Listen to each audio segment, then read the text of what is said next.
विभिन्न क्षेत्रका सेलिब्रेटीहरू यौन दुराचार लगायत घटनामा जोडिएपछि नेपाली समाज तरंगित। लोकप्रिय व्यक्ति विवादमा फस्दा समाजमा नकारात्मक असर पार्ने चिन्ता।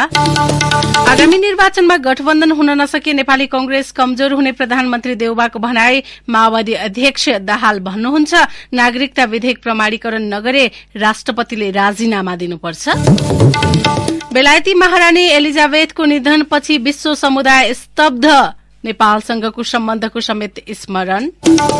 अमेरिकाको न्यूयोर्कमा पोलियोको संक्रमण बढ़न सक्ने भन्दै आपतकालको घोषणा। र साफ अन्डर 17 च्याम्पियनशिप फुटबलमा नेपालद्वारा भारत 3-1 ले पराजित। एशिया कप क्रिकेट अन्तर्गत सुपर 4 को अन्तिम खेलमा पाकिस्तान विरूद्ध श्रीलंका विजयी। नमस्कार, कान्तिपुर डायरीका साथमा रमेश र इन्द्रलक्ष्मी। समाचार अब विस्तारमा। शुरूमा कान्तिपुर सविस्तार। कान्तिपुर सविस्तार। सर्वाधिक सफल क्रिकेटर सन्दीप लामिछानेलाई नाबालिगमाथि जबरजस्ती करणीको अभियोग लागेको छ।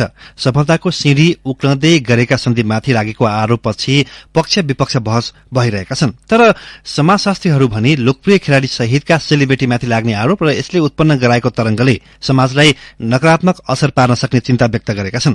प्रतिष्ठित र लोकप्रिय व्यक्ति गलत कार्यमा संलग्न हुँदा उनीहरूलाई आदर्श पात्र ठान्ने सानो उमेरका व्यक्तिमा मनोवैज्ञानिक असर पार्ने विश्लेषण समेत भएका छन्। घरेलु क्रिकेटबाट उदाएर छोटो समयमा ग्लोबल आइकन बनेका सन्दीप लामिछाने नाबालिकामाथि जबरजस्ती करणी गरेको आरोपमा मुछिएपछि नेपाली समाज तरंगित छ। सन्दीपमाथि लागेको आरोपको न्यायिक निरूपण हुन बाँकी नै छ। तर एउटा प्रतिष्ठित व्यक्ति गलत कार्यमा संलग्न भएको अभियोग मात्रले उसको व्यक्तित्वमा आँच पुग्न सक्ने देखिन्छ। त्यति मात्र होइन, क्रिकेटमा उनले कमाएको ख्याति र प्रतिष्ठा नै धुलिसात हुने गरी भएको यो घटनालाई लिएर पक्ष विपक्षमा बहस भइरहँदा समाजशास्त्रीहरूले भने नाम चलेका सेलिब्रिटीलाई लागेको संगीन आरोपबाट समग्र समाजलाई नकारात्मक असर पार्न सक्ने चिन्ता व्यक्त गरेका छन्। सामाजिक प्रतिष्ठाका आधारमा कानून मिच्न सकिन्छ भन्ने मनोविज्ञानका कारण यस प्रकारको घटना हुने समाजशास्त्री निर्मला ढकाल बताउँछिन्। कानूनबाट म उम्किन सक्छु, मसँग त शक्ति छ भन्ने कुरा मानसिकता बोकेका सेलिब्रिटीहरूको एउटा जुन सोच छ, त्यसै कारणले पनि उनीहरूको मानसिकताले गर्दाखेरि बारम्बार यस्ता खालका घटनाहरूमा उनीहरू इङ्गित भएको देखिन्छ। तर पछिल्लो समय सोशल मिडियाको देखि लिएर मान्छेमा आएको जागरूकता र कानूनप्रति बढ्दै गएको थोरै विश्वासले गर्दाखेरि पनि यी खालका घटनाहरू चाहिँ बाहिर आउने। कानूनले बन्देज लगाएको जुनसुकै क्रियाकलापमा प्रतिष्ठित व्यक्ति संलग्न हुँदा उनीहरूको ओज मात्र घटेको छैन, सम्बन्धित क्षेत्रप्रति नागरिक स्तरमा वितृष्णा जाग्ने जोखिम पनि उत्तिकै छ। राजनीति, शिक्षण, स्वास्थ्य, कला, खेलकुद लगायतका क्षेत्रमा क्रियाशील हुने पात्र जसलाई आदर्शको रूपमा लिइन्छ उनीहरूबाटै कानून तोडिँदा पछिल्लो पिढ़ीलाई समेत असर पार्न सक्ने मनोविद गीता पाठक बताउँछिन्। पहिचान बनाउने अभियानमा लागेका छन्। आफ्नो सोच बनाउनेहरूलाई चाहिँ त्यसप्रति हेर्ने दृष्टि नै नकारात्मक हुन थाल्दछ। यस्तो यस्तो मान्छेले पनि यस्तो गर्दो रहेछ भनेर उनीहरूको जुन एउटा माथिल्लो स्तरको सोच बनाइरहेको थियो त्यो सोचमै एउटा तल झरेर यस्तो व्यक्ति, यस्तो पेसा, यस्तोमा लाग्ने, यस्तो हुँदो रहेछन् भनेर पूर्ण रूपले एउटा नकारात्मक सोच पनि आउन सक्दछ र आफू डिस्करेज पनि हुन सक्ने स्थिति चाहिँ छ। आफूले आदर्श मानेको व्यक्ति गलत कार्यमा लाग्दा उनीहरूको पदचाप पछ्याउन खोज्ने कलिला उमेरका बालबालिका र किशोर किशोरीको मनोविज्ञानमा समेत गम्भीर प्रहार गर्न सक्ने विज्ञहरूको भनाइ छ। पछिल्लो पुस्तामा सही वा गलत बारे प्रष्टसँग धारणा राख्न सक्ने क्षमताको विकास नभएको होइन, तर अग्रज व्यक्तिबाट भएका गलत क्रियाकलापको सिकोमा लागे नकारात्मक सन्देश डढेलो सरह प्रभाव हुने देखिन्छ। त्यस्ता घटनाले कतिपयलाई आफ्नो मर्यादामा बस्न सकारात्मक पाठ सिकाउन सक्ने सम्भावना पनि उत्तिकै रहेको मनोविद पाठकको भनाइ छ। उनी भन्छन्, हामी कति संयम हुनुपर्ने छ, हामी कस्तो कस्तो नेगेटिभ स्टिमुलेन्ट फ्याक्टरबाट बच्नु पर्ने रहेछ, कस्तो किसिमको चिन्तन गर्नुपर्ने छ र आफूलाई कसरी चाहिँ नि सही बाटोतिर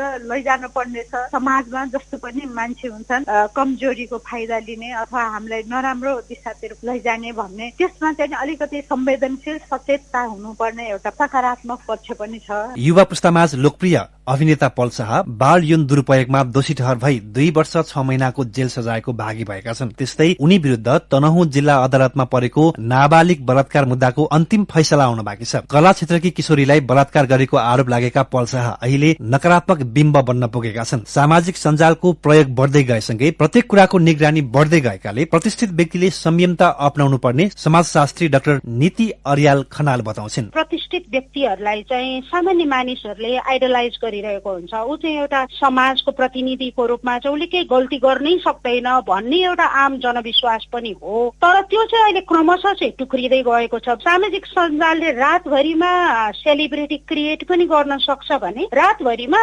सेलिब्रिटीलाई फेरि क्यान्सल गर्न पनि सक्छ के। र यो परिस्थिति चाहिँ अब गलत सोचाइ उहाँहरूमा थियो नि, त्यो चाहिँ उहाँहरू जाग्नुपर्छ। अब बलात्कार र यौन दुराचार जस्ता अमर्यादित र गम्भीर आपराधिक घटनामा प्रतिष्ठित व्यक्ति जोडिनुलाई सामान्य मानवीय कमजोरी कोणबाट मात्र हेर्न मिल्दैन। अझ नाबालिग बलात्कारको विषयमा समाज नै विभक्त हुने र पीड़कलाई पक्षपोषण अनि पीड़ितको हुर्मत लिने कामलाई सामाजिक मर्यादा भित्रको मान्न सकिन्न। सफलताको सिढ़ी चढ्दै गरेका लोकप्रिय व्यक्ति कानून विपरीत र गम्भीर अपराधका घटनामा संलग्न हुँदा ठूलो मिहिनेतबाट उनीहरूले कमाएको प्रसिद्धि मात्र नष्ट हुँदैन, समाजलाई समेत दीर्घकालीन असर पार्न सक्छ। यसपटक अभियोग लागेका लामिछानेको हकमा कुरा गर्ने हो भने त नेपाल र नेपाली क्रिकेटकै अन्तर्राष्ट्रिय छविमा समेत आँच नआउला भन्न सकिन्न। रेडियो कान्तिपुरका लागि रमेश दुलाल। कान्तिपुर सविस्तार।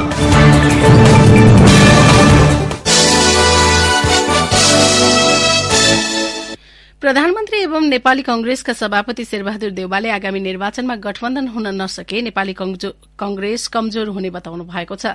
विचार नमिल्ने दलहरूसँग चुनावी तालमेल गर्न लागेको भन्दै आलोचना भइरहँदा प्रधानमन्त्री देउवाले गठबन्धनबाट नेपाली कंग्रेसलाई नै बढ़ी फाइदा मिल्ने बताउनु भएको हो। बीपी जयन्तीको अवसरमा चितवनमा आयोजित कार्यक्रममा सम्बोधन गर्दै उहाँले गठबन्धनलाई तोड्न नमिल्ने र गठबन्धनबाट पाएको समर्थनले पार्टी बलियो हुने बताउनुभयो। अहिले कसैका भरमा नपरिकन अहिले गठबन्धन आवश्यक छ। गठबन्धनलाई बचाएर लानु पनि उत्तिकै आवश्यक छ। गठबन्धनमा नेपाली दिमागहरूले बढी से बढी फाइदा चाहने हामी प्रयास गर्छौँ। तर गठबन्धनलाई कुनै बहानामा कुनै तोड्न हुँदैन। यसमा धेरै षड्यन्त्र छ।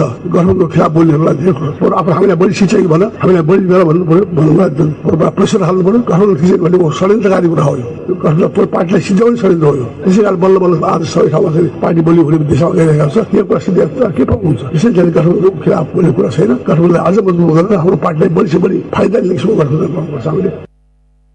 फरक प्रसंगमा प्रधानमन्त्री देउवाले अमेरिकी सहायताको एमसीसी परियोजनालाई लिएर गलत प्रचार गरिएको बताउनुभयो। अफवाह फैलाएर पार्टीलाई कमजोर बनाउने षड्यन्त्र भइरहेको उहाँको आरोप थियो। अब कति कुरा एमसीसीमा सेना आउँछ, खोइ सेना आएको त अहिले सेना अमेरिकन सेना आएको छ, यहाँ अमेरिकन सेना आउँछ, अमेरिकन सेना आउँछ, यस्तो कुरा पत्याएर हिँड्ने हो। सिधै आएको पैसा हो, त्यो पैसा सिधै पैसा लिन चाहँदैन। त्यसै कारण चाहिँ झुटा आक्षेपहरू, झुटा प्रचारहरूको त्यस्तै चाहिँ प्रश्नको खिलाफमा झुटा आक्षेप छ। त्यस्तै चाहिँ एमसीसीको खिलाफमा झुटा प्रचार थियो। हरेक ठाउँमा झुटा प्रचार गरेर हाम्रो पार्टीलाई कमजोर गर्ने षड्यन्त्र भइरहेको छ।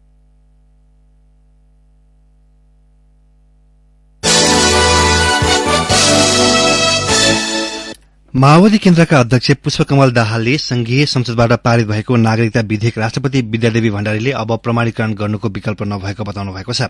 आफूसँगको भेटमा राष्ट्रपति भण्डारीले विधेयकलाई लिएर राजनीतिक मुद्दा बनाउने मनसाय पाएको दाहालको भनाइ छ। पोखरामा हिजो संचारकर्मीसँग कुरा गर्दै दाहालले विधेयक प्रमाणीकरण नभए राष्ट्रपति भण्डारीले राजीनामा दिनुपर्ने धारणा आफूले राखेको बताउनुभयो। राष्ट्रपतिजीले अब दोस्रो पटक संविधानले कहीँ ठाउँै दिएको छैन, त्यसकारण उहाँले प्रमाणीकरण गर्नुहुन्छ भन्ने नै लाग्छ मलाई। केही दिन अगाडि राष्ट्रपतिसँग भेटेर कुरा गर्दा उहाँ चाहिँ यो विषयलाई ठुलै पोलिटिकल विषय बनाउने मोडमा भएकै देखेको थिएँ मैले।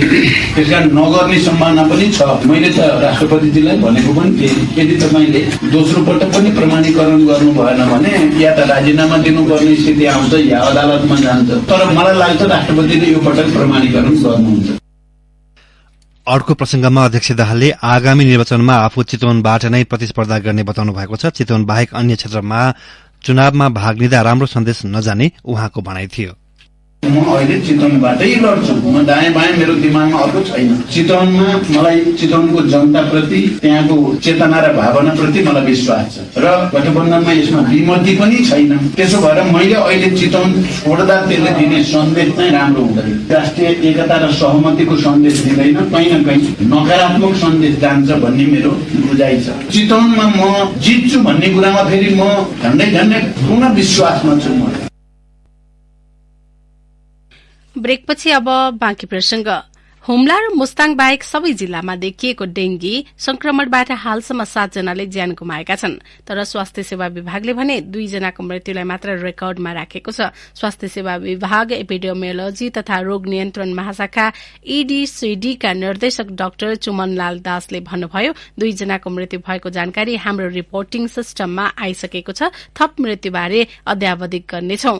स्वास्थ्य मन्त्रालयका प्रवक्ता डाक्टर संजय कुमार ठाकुरका अनुसार कैलाली र ललितपुरमा एक जनाको मृत्यु पुष्टि भएको छ। EDCDकै एक विज्ञका अनुसार डेंगीबाट 7 जनाको मृत्यु भइसकेको छ।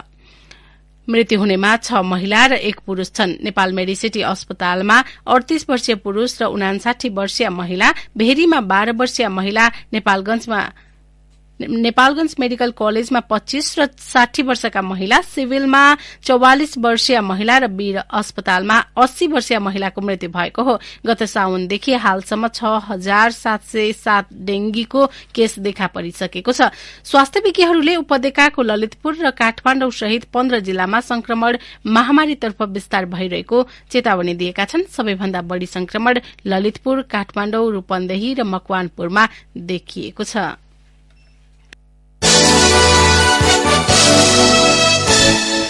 नेपाल भारत परराष्ट्र सचिव स्तरीय औपचारिक वार्ता नयाँ दिल्लीमा मंगलबार हुने भएको छ। परराष्ट्र सचिव स्तरीय संयन्त्रलाई 2 मुलुकका सीमा समस्या समाधान गर्ने सहितका जिम्मेवारी दिइएको छ। त्यसैले 2 वर्षको अन्तरालमा हुन लागेको वार्तालाई महत्वपूर्ण रूपमा लिन सकिन्छ। यो वार्तामा लिपुलेक र कालापानीको सीमा विवादबारे छलफल हुने नहुने टुंगो लागिसकेको छैन। यसबारे अन्यल रहेको स्रोतको दावी छ। 2077 को मंगिर 11 र 12 मा भारतका तत्कालीन विदेश सचिव हर्षवर्धन श्रृंगला नेपालको औपचारिक भ्रमणमा आएर द्विपक्षीय वार्ता गरे यता परराष्ट्र सचिव स्तरीय वार्ता हुन सकेको छैन। नेपालको परराष्ट्र मन्त्रालय र भारतको विदेश मन्त्रालयले शुक्रबार संयुक्त रूपमा नेपाल भारत परराष्ट्र सचिव स्तरीय द्विपक्षीय वार्ता हुन लागेको विज्ञप्ति मार्फत जानकारी गराएका छन्। नेपालका परराष्ट्र सचिव भरतराज पौड्याल भदौ 28 र 29 मा नयाँ दिल्ली जाँदै हुनुहुन्छ। पौड्याल र भारतका विदेश सचिव विनय मोहन क्वात्रासँग भदौ 28 मा समग्र द्विपक्षीय सहकार्यका विषयमा छलफल गर्ने एजेण्डा रहेको परराष्ट्र मन्त्रालयले जनाएको छ। भारतको विदेश मन्त्रालयले भने विज्ञप्तिमा 2 देशबीच उच्च तहको भ्रमणमा गरिएका प्रतिबद्धता लगायत विषयमा छलफल हुने जनाएको छ। प्रधानमन्त्री शेरबहादुर देवालले चैतमा भारत भ्रमण गर्नुभएको थियो। भारतका प्रधानमन्त्री नरेन्द्र मोदी जेठमा नेपाल भ्रमणमा आउनुभएको थियो। भारतले आगामी वार्तामा हुने विषयबारे इंगित गरे पनि नेपालले त्यसबारे जानकारी गराएको छैन। परराष्ट्र स्रोतका अनुसार यस्ता बैठकमा द्विपक्षीय रूपमा थाती रहेका जुनसुकै विषयमा छलफल हुन सक्नेछ। यता नेपाललाई भूराजनीतिक र रणनीतिक रूपमा उच्च प्राथमिकतामा राखेको चीनले संघीय संसदसँग पनि सम्बन्ध बढ़ाउन चाहेको देखिएको छ। चीनिया कम्युनिष्ट पार्टी CPC को राष्ट्रिय जनकांग्रेस र नेपालको संघीय संसद बीच सहकार्य गर्दै चीनले नेपालको नीति संघीय तहमा समेत सम्बन्ध विस्तार गर्न लागेको हो। पहिलो राजतन्त्र, त्यसपछि राजनीतिक दल र सरकार तथा अहिले आएर नेपालको संसद र त्यसको प्रणालीमा चीनले चासो राख्न खोजेको छ। चीनिया राष्ट्रपति सी जिनपिङका विश्वासपात्र तथा चीनिया कम्युनिष्ट पार्टीका स्थायी समितिको जनकांग्रेस अध्यक्ष ली चान्सुको आगामी सोमबारबाट हुने नेपाल भ्रमणले यस्तो सहकार्यमा बल दिने बताइएको छ। स्थायित्व र निरन्तरताको प्रतिनिधित्व गर्ने शालीन बेलायती महारानी एलिजाबेथ द्वितीय सधैँका लागि अस्ताएकी छिन्। बेलायती महारानी एलिजाबेथको निधनले यति बेला बेलायत मात्र होइन सिंगो विश्व समुदाय नै स्तब्ध भएको छ। 2 पटक नेपाल भ्रमणमा आएकी महारानी एलिजाबेथको नेपालसँगको साइनोलाई पनि यतिखेर स्मरण गरिएको छ।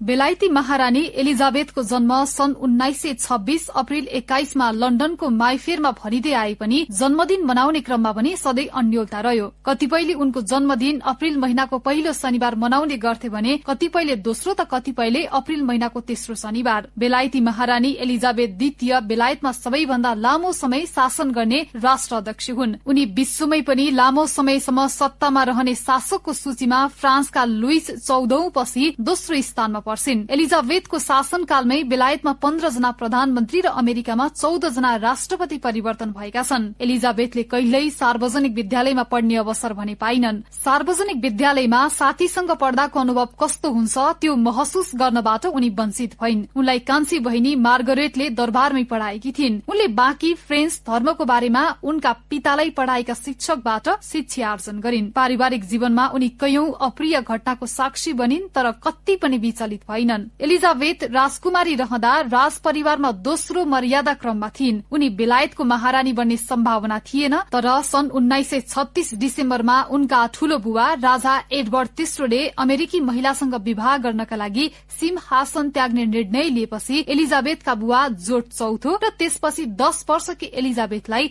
दरबारको उत्तराधिकारी बन्ने बाटो खुल्यो। दोस्रो विश्व युद्धपछि ब्रिटेन तंग्रिने प्रयास गरिरहेका बेला एलिजाबेथ सिंहासनमा विराजमान भइन्। समयक्रममा उनले कैयौं पारिवारिक झमेला बेहोर्नु पर्यो। सन् 1996 मा राजकुमार चार्ल्स र डायना बीच 15 वर्षमै वैवाहिक सम्बन्ध विच्छेदले शाही परिवारप्रति आलोचना बढ्न थाल्यो। त्यसको अर्को वर्ष डायनाको पेरिसमा कार दुर्घटनामा निधन भएपछि जनता झन नकारात्मक बन्दै गए। अत्याधिक लोकप्रिय राजकुमारी डायनासँग चार्ल्सको बिग्रदो वैवाहिक सम्बन्ध सुधार्न र डायनाको दुर्घटनापछि गुम्दै गएको जनस्नेह जित्ने चुनौती महारानी एलिजाबेथले सामना गरिन्। राजकुमारहरू विलियम र ह्यारीकी आमा डायनाको सन् 1997 मा पेरिस कार दुर्घटनामा मृत्यु भएको थियो। पछि सन् 2005 मा राजकुमार चार्ल्सले क्यामिला पार्कर बाउलसँग विवाह गरे। 2 वर्ष अघि राजकुमार ह्यारी र मेगनले दरबार छाड्ने निधो गरे। यस्तै थुप्रै चुनौतीसँग जुझ्दै महारानी एलिजाबेथ अलिकति पनि डगमगाइनन्। सत्तामा 7 दशक बिताएकी एलिजाबेथले आफ्नो शासनकालमा निकै धेरै उतार चढाव भोगे पनि मनोबलका साथ राजतन्त्र सुरक्षित राखिन्। उनले जीवनमा भोग्नु परेको चुनौती यतिमा मात्र सीमित रहेन। सन् 2021 को जुनमा आफ्नो पति गुमाउँदा विक्षिप्त भएकी महारानी एलिजाबेथको जीवनमा पति वियोगको पीड़ा सेलाउन नपाउँदै अर्को वज्रपात खेप्नु पर्यो। पतिको मृत्यु भएको 6 महिनापछि छोरा एड्र्यूलाई यौन दुर्व्यवहारको आरोप लाग्यो। यौन दुर्व्यवहारको आरोपकै कारण शाही पदवी खोसियो। यी तमाम पीड़ा र अवरोधका बीच महारानी एलिजाबेथले सधैँ आफूलाई सम्हालिरहिन्। एलिजाबेथका 4 सन्तान छन्। नेपालको बेलायतसँगको सम्बन्धमा उनको पनि नेपालप्रति माया र सद्भाव छ। उनले 2 पटकसम्म नेपालको भ्रमण गरेकी छन्। बेलायती महारानीले नेपालको पहिलो भ्रमण सन् 1961 र दोस्रो भ्रमण सन् 1986 मा गरी नेपालको 2 पटक राजकीय भ्रमण गरेकी छन्। दोस्रो विश्व युद्धपछि अमेरिकाले नेतृत्व गरेको पश्चिमा र तत्कालीन सोभियत युनियन बीच शीत युद्धको समय चलिरहँदा एलिजाबेथ दम्पति नेपाल भ्रमणमा आएका थिए। तत्कालीन राजा महेन्द्र र वीरेन्द्रको पालामा उनीहरूकै निम्तोमा उनी नेपाल भ्रमणमा आएकी थिइन्। सन् 1816 देखि नै बेलायतको सुरक्षामा नेपाली गोर्खाले सहयोग गर्दै आइरहेको छ। महारानी एलिजाबेथको सुरक्षा जिम्मेवारी पनि नेपालीको हातमै रहँदै आएको थियो। रेडियो कान्तिपुरका लागि अन्तर्राष्ट्रिय एजेन्सीहरूको सहयोगमा तुलसी अर्याल।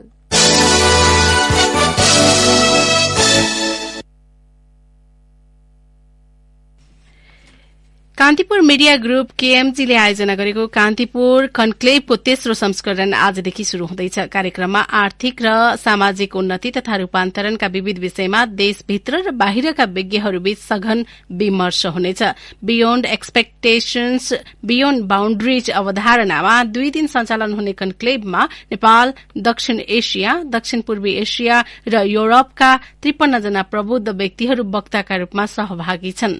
यो मञ्चमा राजनीति, भू राजनीति तथा अर्थ, कूटनीति, अन्तर्देशीय ऊर्जा प्रसारण तथा व्यापार, जलवायु परिवर्तन, अर्थतन्त्रको उपचार, गीत संगीत सहित 12 सत्रमा संवाद हुँदैछ। कार्यक्रमको उद्घाटन समारोहमा प्रधानमन्त्री शेरबहादुर देउबा, भारतका पूर्व राष्ट्रिय सुरक्षा सल्लाहकार शिवशंकर मेनन र निर्वाचन आयोगका पूर्व प्रमुख आयुक्त भोजराज पोखरेल मुख्य वक्ता रहनेछन्। उद्घाटन समारोहपछि जलवायु परिवर्तन, डिजिटल रूपान्तरण, अन्तर्देशीय ऊर्जा प्रसारण तथा व्यापार, नेपाल र विश्व समुदायमा नेपालको सफ्टवेयर पावर लगायतका विषयमा बहस हुनेछन्। विदेशी वक्ताहरू पनि सहभागी हुने भएकाले पहिलो दिनका सबै सत्र अंग्रेजी भाषामा सञ्चालन गरिनेछन्।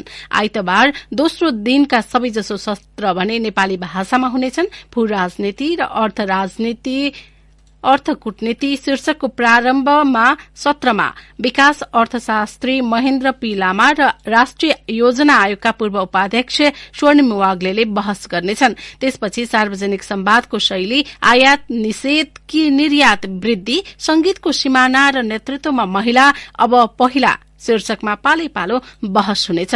नीति, थिति र राजनीति शीर्षकको अन्तिम तथा समापन सत्रमा पूर्व प्रधानमन्त्री तथा प्रमुख प्रतिपक्षी दलका नेता केपी शर्मा ओली सहभागी हुने कार्यक्रम छ। यी सबै सत्रमा समस्याका पृष्ठभूमि मात्र नभई समाधानका मार्गचित्रबारे पनि छलफल हुने केएमजीले जनाएको छ। अब ब्रेकको पालो। ब्रेकपछि कान्तिपुर डायरीमा अब आर्थिक प्रसंग। उद्योग वाणिज्य तथा आपूर्ति मन्त्रालय सम्हालेको 5 महिनामा मन्त्री दिलेन्द्र प्रसाद बडुले दुर्गममा साबिक भन्दा खाद्यान्न ढुवानी कोटा बढ़ाइएको बताउनुभयो। खाद्यान्न आपूर्ति सहज बनाउन ढुवानी अनुदानलाई निरन्तरता दिइएको उहाँको भनाइ छ। मन्त्री बडुले भन्नुभयो, खाद्य सुरक्षा सुनिश्चित गर्न ढुवानी अनुदानलाई निरन्तरता दिएका छौं। दुर्गममा थप स्थानमा डिपो र भण्डारण क्षमता बढ़ाइएको छ। खाद्य सुरक्षालाई सुनिश्चित गर्न साबिकको 16,400 टनलाई बढ़ाएर 18,000 पुर्याएको छ। मन्त्री बडुले खाद्यान्न आपूर्ति सहज बनाउन अनुदान र कोटा बढ़ाइएको बताइरहँदा चाडबाडकै बेला दुर्गम जिल्लावासीलाई खाद्यान्न जोहो गर्ने चिन्ता छ। दुर्गम क्षेत्रमा मुख्यतः खाद्य व्यवस्था तथा व्यापार कम्पनीले ढुवानी गर्दै आएको छ। ढुवानीकै लागि सरकारले वार्षिक 44 करोड़ रूपियाँ अनुदान दिन्छ। तर खाद्यले समयमै ढुवानी प्रक्रिया नगर्दा दुर्गमवासीले चाडबाडकै मुखमा अभाव भोग्नु परेको छ।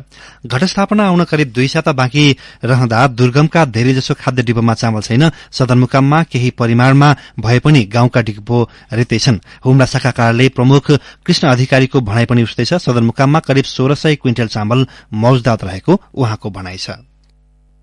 भारतले धान र चामल निर्यातमा कड़ा नीति अपनाएको छ। उसले धान चामल निर्यातमा 20% कर र कनिका निर्यातमा भने पूर्ण प्रतिबन्ध नै लगाएको हो। बासमती र उसिना बाहेक अरू चामल निर्यातमा भारतले शुक्रबारदेखि नै 20% कर लगाउन थालेको हो। भारतीय खाद्य मन्त्रालयको सिफारिशपछि वित्तीय मन्त्रालय अन्तर्गत राजस्व विभागले धान र चामल निर्यातमा कर लगाएको हो। प्रधानमन्त्री गरीब कल्याण योजनाका लागि पर्याप्त स्टक रहनुपर्ने जनाउँदै खाद्य मन्त्रालयले निर्यात कम गर्ने लक्ष्य स्वरूप 20% कर थपेको बताइएको छ।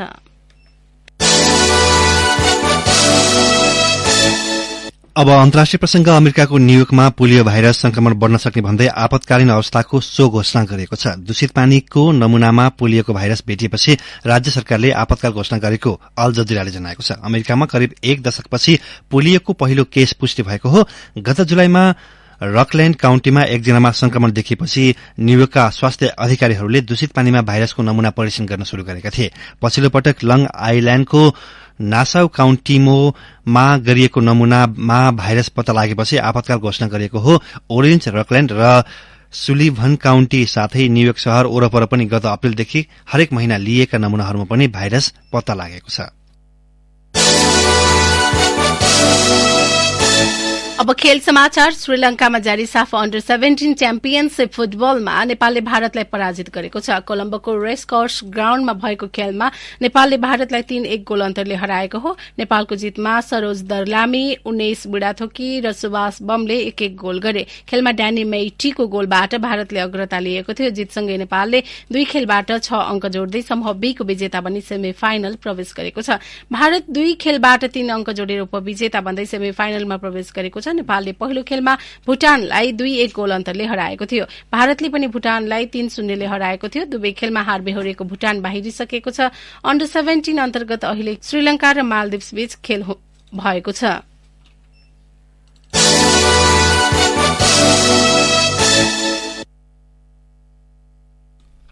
अब मौसम सम्बन्धी जानकारी। मुलुकभर अधिकांश स्थानमा मध्यम वर्षाको सम्भावना रहेको जल तथा मौसम पूर्वानुमान महाशाखाले जनाएको छ। साथै केही स्थानमा हल्का वर्षाको सम्भावना रहेको समेत विभागको अनुमान छ। साथै लुम्बिनी तथा बागमती प्रदेशका केही स्थानमा भारी वर्षाको सम्भावना रहेको समेत विभागले जनाएको छ। केही बेर अघि 18 डिग्री सेल्सियस मापन गरिएको काठमाडौँ उपत्यकाको अधिकतम तापक्रम आज 24 डिग्री सेल्सियस पुग्नेछ। सूर्योदय बिहान 5:47 भयो भने सूर्यास्त भरे साँझ 6:15 हुनेछ। हौस् त यिनै प्रसंगसँगै कान्तिपुर डायरीको यो बुलेटिन यही सकिन्छ। रमेश र इन्द्र लक्ष्मी बिदा हुन्छौं। नमस्कार।